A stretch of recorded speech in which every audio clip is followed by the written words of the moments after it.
살과 피를 내어주신 예수님이라는 제목으로 하나님의 말씀을 전하도록 하겠습니다.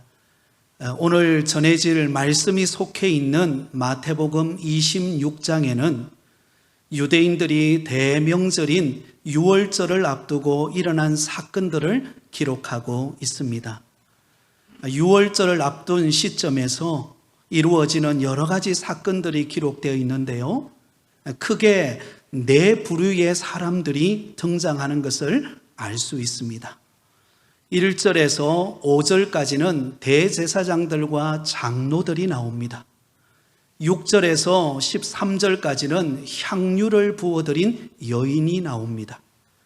그리고 14절에서 16절까지는 가룟 유다가 나오고요, 마지막 17절에서 30절까지는 최후 만찬을 베푸시는 예수님이 등장합니다. 그렇다면 이 네 부류에 속한 사람들은 과연 유월절을 앞두고 그들은 무엇을 했을까요? 놀랍게도 이들의 모습을 통하여 오늘 우리의 모습을 발견할 수가 있습니다. 첫 번째로 대제사장들과 장로들입니다. 읽지는 않았지만 3절과 4절에 보면 이렇게 기록되어 있습니다. 그때에 대제사장들과 백성의 장로들이 가야바라 하는 대제사장의 관정에 모여 예수를 흉계로 잡아 죽이려고 의논하되, 이렇게 기록되어 있습니다. 유월절을 앞두고 대제사장들과 장로들은 무엇을 했을까요? 대제사장 가야바 관정에 그들이 모였습니다.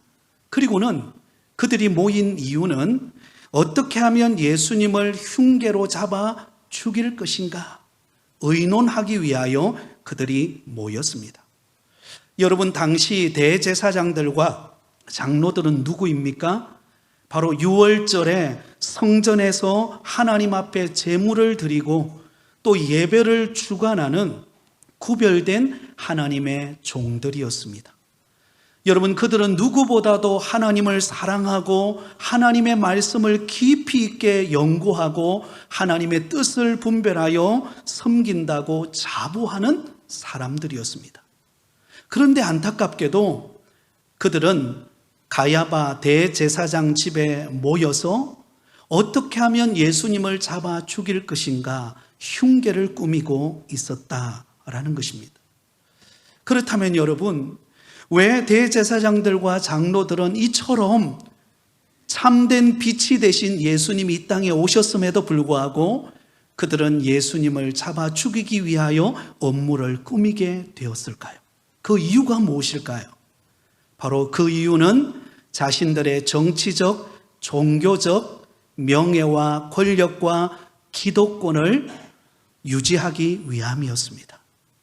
그들은 예수님을 죽이지 않고는 자신들의 명예와 권력과 기득권을 유지할 수 없을 것이다라고 생각했기 때문입니다. 그래서 참된 진리가 되시는 예수님이 이 땅에 오셨음에도 불구하고 그 예수님을 무시하고 흉계로 잡아 죽일 것을 의논하게 되었던 것입니다. 사랑하는 성도 여러분, 참으로 안타까운 사실은 오늘날 예수님을 믿고 믿음 안에 살아가는 성도들 가운데도 예수님을 믿는다고 말하면서도 자신의 권력과 명예와 기득권을 내려놓지 못하고 도리어 그것을 주장하며 살아가는 성도들이 있는 것을 볼 수가 있습니다. 여러분, 예수님을 믿는다는 것은 무엇을 말할까요? 순전한 믿음과 섬김의 자세로 오직 예수님만 자랑하고 오직 하나님의 영광을 위하여 살아가는 것이 믿음 생활인 줄 믿습니다. 그러므로 저와 여러분은 예수 그리스도를 믿는 믿음 안에 겸손히 하나님의 영광을 위하여 한 걸음 한 걸음 믿음의 길을 걸어가는 복된 은혜가 있으시기를 예수님의 이름으로 축원드립니다. 자, 두 번째는 향유를 부어드린 여인이 등장합니다. 6절과 7절입니다. 같이 읽습니다. 예수께서 베다니 나병 환자 시몬의 집에 계실 때에 한 여자가 매우 귀한 향유 한 옥합을 가지고 나와서 식사하시는 예수의 머리에 부으니 자, 여러분, 예수님과 제자들이 오랜만에 베다니를 방문하게 되었습니다. 베다니 시몬의 집에 초대를 받은 것입니다. 그런데 갑자기 초대받은 그 시몬의 집에 누가 등장하는가? 바로 한 여인이 등장합니다. 그것도 값비싼 향유 옥합을 가지고 와서는 식사하시는 예수님의 머리에다가 그 향유를 부어 드리는 것입니다.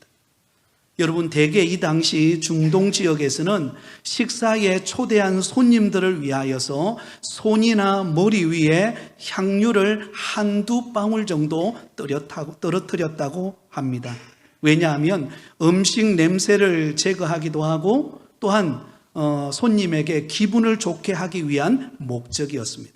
그런데 이 예수님 곁에 다가온 이 여인은 그냥 향유 옥합에 한두 방울 정도 떨어뜨린 것이 아니라 그 향유 옥합 전체를 예수님의 머리 위에다가 부어 드렸습니다. 여러분, 이 여인은 누구일까요? 요한복음 12장에 보면 바로 이 여인은 나사로의 여동생 마리아입니다. 여러분, 이 마리아 그리고 나사로, 마르다, 그들이 바로 베다니에 살았죠. 그러니까 자기 고향 땅에 예수님이 방문을 한 것입니다. 얼마나 기뻤겠습니까? 그리고는 이 마리아가 예수님에게 찾아와서 향유 옥합 전체를 부어드렸는데요, 어떻게 이 마리아가 예수님에게 그 값비싼 향유 옥합을 부어드릴 수 있었을까요? 바로 예수님께로부터 그가 은혜를 받았기 때문입니다. 특별히 죽은 자기 오빠 나사로를 죽은 자 가운데서 그 죽은 나사로를 살려주신 그 놀라운 은혜는 너무나 감격스러운 은혜였습니다. 그 은혜를 여러분, 이 마리아는 잊지를 않았던 것입니다. 그래서 다시 그 동네에 방문하신 예수님에게 찾아가서 자신이 받은 그 가정의 은혜를 생각하면서 예수님에게 향유 옥합을 깨트려 예수님의 머리에 부어드린 것입니다. 그 당시에 이 시가로는 약 300데나리온 되는 값비싼 향유였는데요, 300데나리온은 오늘날 우리나라로 환산해 본다면 바로 직장인의 1년치 월급이 됩니다. 1년치 연봉이 되는 것입니다. 굉장히 값비싼 그런 향유 옥합을 예수님에게 부어드렸습니다. 그럼에도 불구하고 마리아는 아까워하지 않고 그 은혜를 기억하며 부어드린 것입니다. 사랑하는 성도 여러분, 저와 여러분은 우리 주님께로부터 한량없는 은혜와 복을 받아 살아가고 있는 줄 믿습니다. 여러분, 가만히 우리 자신을 한번 생각해 보세요. 죄인 되어 멸망의 길로 달려가던 저와 여러분들 아니었습니까? 그런 우리를 변화시키셔서 하나님의 택한 자녀로 부름받아 믿음으로 살게 하시고, 또 몸된 교회에서 직분을 받아 하나님의 영광을 위하여 섬길 수 있게 하신 이 모든 것은 전적으로 하나님의 은혜인 것입니다. 그러므로 오늘도 예배를 드리는 저와 여러분의 마음속에 나를 구원해 주시고 내게 은혜 베푸신 그 하나님의 은혜를 생각하며 마음껏 영광과 감사와 찬양을 올려드리는 저와 여러분 되기를 바랍니다. 여러분, 은혜를 아는 사람은 아깝지가 않습니다. 하나님이 내게 베푸신 은혜를 아는 사람은 나의 시간과 물질과 건강과 나의 헌신을 들여서 하나님을 기쁘시게 하는 일에 여러분 기쁨으로 드리게 되는 것입니다. 그런 은혜가 저와 여러분에게 있으시기를 예수님의 이름으로 축복합니다. 세 번째 등장하는 인물은 가룟 유다입니다. 15절과 16절입니다. 같이 읽습니다. 내가 예수를 너희에게 넘겨주리니 얼마나 주려느냐 하니 그들이 은 30을 달아주거늘 그가 그때부터 예수를 넘겨줄 기회를 찾더라. 자, 여러분, 지금 유월절을 앞두고 가룟 유다는 굉장히 분주했습니다. 가룟 유다가 왜 분주했을까요? 대제사장들에게 어떻게 하면 예수님을 팔아넘길 것인가, 그 기회를 엿보았기 때문에 분주했던 것입니다. 여러분, 가룟 유다는 다른 사람이 아닙니다. 예수님의 12 제자 가운데 한 사람이었습니다. 여러분, 우리는 아무리 생각해 봐도 이 가룟 유다가 이해가 되지를 않습니다. 어떻게 예수님께 부름받아 제자가 된 그 가룟 유다가 예수님을 팔아넘길 생각을 했을까? 여러분, 그는 예수님과 3년 동안 동거동락하면서 예수님을 따라다녔습니다. 예수님이 전하시는 말씀을 들었습니다. 예수님이 행하시는 기적을 보았습니다. 예수님의 사랑과 예수님의 긍휼과 예수님의 따뜻함을 느꼈습니다. 그럼에도 불구하고 가룟 유다는 그런 예수님을 어떻게 하면 팔아넘길 것인가, 그 생각으로 가득 차 있었습니다. 그렇다면 여러분, 가룟 유다는 왜 여러분 스승 되시는, 그리고 우리를 구원하실 메시아 되시는 예수님을 대제사장에게 팔아넘기려고 생각했을까요? 그의 마음속에 있는 욕심 때문이었습니다. 그는 예수님을 따라올 때 그의 마음속에 욕심이 있었습니다. 내가 예수님을 따라가면 나는 한 자리 할 수 있겠지.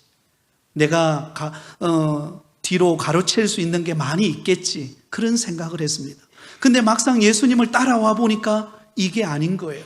예수님은 자꾸 떠난다고 말씀하시고, 예수님은 멀지 않아 고난받아 죽을 것이라고 말씀하시죠. 그러니까 자신의 기대감에 차지를 않는 것입니다. 그래서 내가 조금이라도 이득이라도 취해야 되겠다, 그런 생각으로 대제사장에게 예수님을 팔아넘길 생각으로 가득 차 있었다라는 것입니다.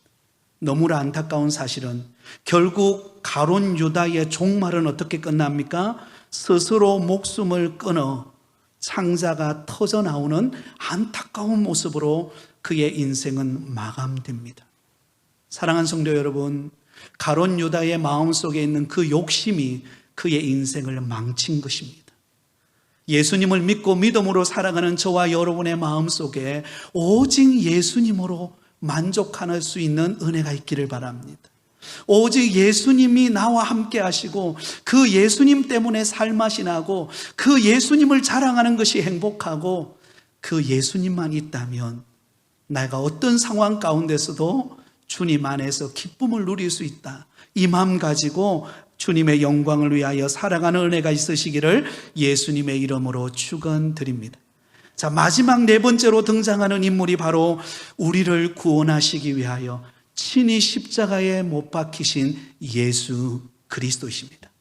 자신의 몸과 피를 내어주신 최후 만찬의 장면이 바로 오늘 본문에 기록되어 있습니다.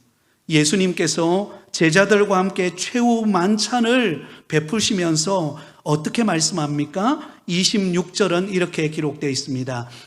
같이 읽습니다. 그들이 먹을 때에 예수께서 떡을 가지사 축복하시고 떼어 제자들에게 주시며 이르시되 받아서 먹으라, 이것은 내 몸이니라 하시고. 아멘. 예수님께서는 먼저 떡을 떼어서 제자들에게 나누어 주시면서 이렇게 말씀하셨습니다. 받아 먹으라, 이것은 내 몸이니라. 여러분, 이 말씀은 무엇을 의미할까요? 예수님께서 이제 이틀 후면 십자가에 못 박히시게 됩니다.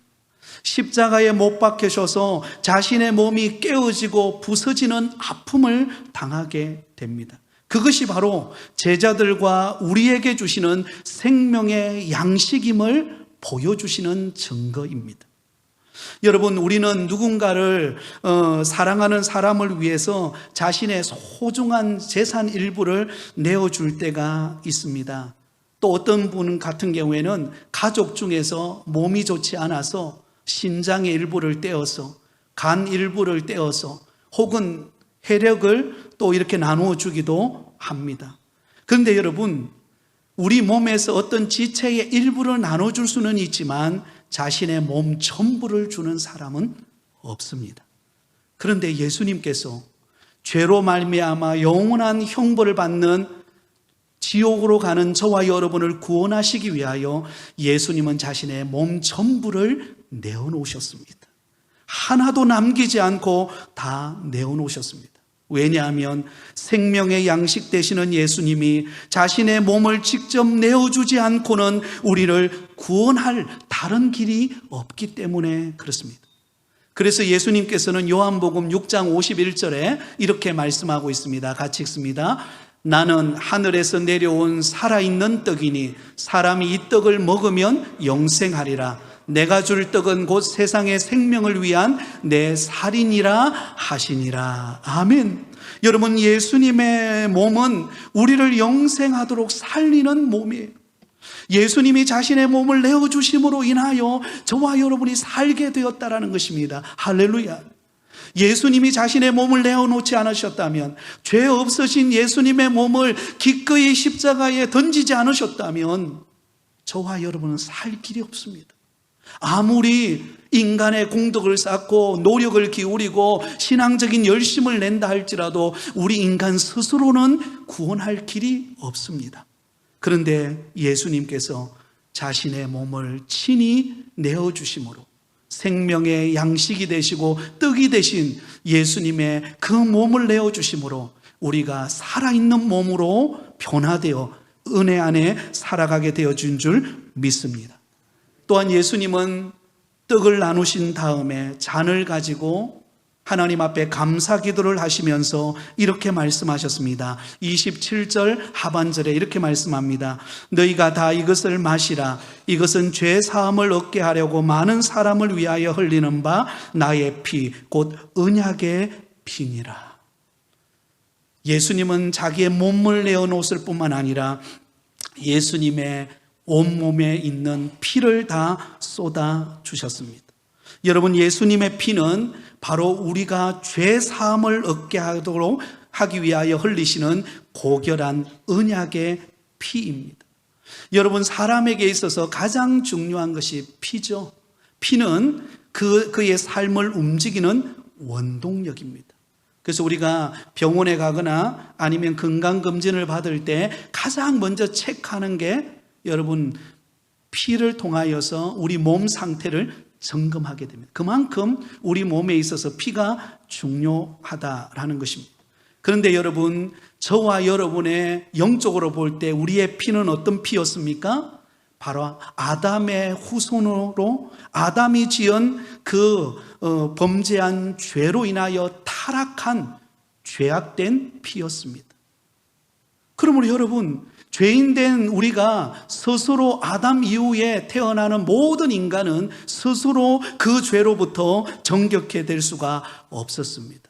그러므로 죄인된 우리를 구원하시기 위하여 둘째 아담으로 이 땅에 오신 예수님께서 그 고결한 피를 흘려주심으로, 죄 없으신 그 피를 흘려주심으로 저와 여러분이 정결케 되고 주홍같이 붉은 우리의 죄가 흰눈같이 희어지고 깨끗게 되어지고 또한 주님 안에서 참된 자유함을 누리는 믿음의 삶으로 바뀌어진 줄 믿습니다. 여러분, 구약시대에 또도 제사 제도가 있었습니다. 사람을 대신하여서 짐승을 데려와서 비둘기나 양이나 소를 잡아 대신 여러분 제사를 드림으로 죄 용서를 받았습니다. 그러나 구약의 제사는 한계가 있었습니다. 그림자에 지나지 않았고 불완전한 제사였습니다. 여러분, 구약시대의 제사는 계속해서 반복해서 짐승을 잡아야만 하는 불완전한 제사였습니다. 그런데 신약에 와서 예수 그리스도 참된 하나님이신 그분이 참된 인간이 되어 이 땅에 오셔서 죄 없으신 예수님께서 우리의 죄와 허물을 대신하여서 그 고결한 피를 단번에 십자가에 못 박혀 피를 흘려주심으로 저와 여러분의 죄를 용서해 주신 줄 믿습니다. 더 이상 우리는 또한 또다시 구약시대처럼 짐승을 잡아서 하나님 앞에 제사를 드릴 필요가 없습니다. 왜냐하면 대제사장 되신 어린 양 되시는 예수님께서 우리의 모든 죄, 과거의 죄, 현재의 죄, 미래의 죄까지 십자가의 보혈로 다 씻어주셨기 때문입니다. 그러므로 오늘 우리가 잔을 마실 때에 나의 죄와 허물을 씻어주신 예수 그리스도의 그 보혈의 피를 묵상하는 은혜가 있으시기를 간절히 소원합니다. 여러분, 주님은 우리를 살리기 위하여 저와 여러분이 은혜 안에 살아가고 영생을 누리며 살아가게 하기 위하여 자신의 전부를 던지셨습니다. 자신의 몸을 던지셨고 자신의 온몸에 피와 물을 다 쏟으시면서 내가 다 이루었다, 그렇게 말씀하셨습니다. 그러므로 나를 살리기 위하여 십자가에 자신의 몸과 피를 흘리신 예수 그리스도의 십자가의 은혜를 기억하며 오늘 성찬 예식에 참여하고 이 한 주간 고난 주간을 통하여 예수님을 묵상하며 살아가는 저와 여러분이 다 되실 수 있기를 바랍니다. 말씀을 맺겠습니다.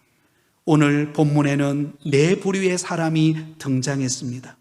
자신의 기득권을 유지하기 위하여 예수님을 어떻게 하면 잡아 죽일까에 혈안이 되어 있었던 대제사장들과 장로들이 있었습니다. 또한 예수님의 죽음을 대비하여 자신의 가장 값비싼 향유 옥합을 깨트려 그 은혜에 감사하여 예수님께 부어드린 여인 마리아가 있었습니다. 또한 자신의 욕심을 채우기 위하여 어떻게 하면 대제사장에게 예수님을 팔아넘길까 분주했던 가룟 유다가 있었습니다. 그러나 그들과 달리 우리의 죄와 허물을 용서하시기 위하여 자신의 전부를 십자가에 못 박기 위하여 최후 만찬을 통하여 받아 먹으라, 이것은 나의 몸이니라, 이 잔을 마셔라, 나의 거룩한 피니라. 사랑하는 성도 여러분, 오늘도 예수님 때문에 우리가 사는 줄 믿습니다. 예수님 때문에 우리는 여러분 승리의 삶을 살고 영생을 얻고 살고 주님 안에 참된 기쁨을 누리고 살아간다는 것을 기억하면서 예수님의 십자가를 바라보며 다시금 은혜를 회복하며 주 안에서 살아가는 저와 여러분이 다 되실 수 있기를 예수님의 이름으로 축원드립니다.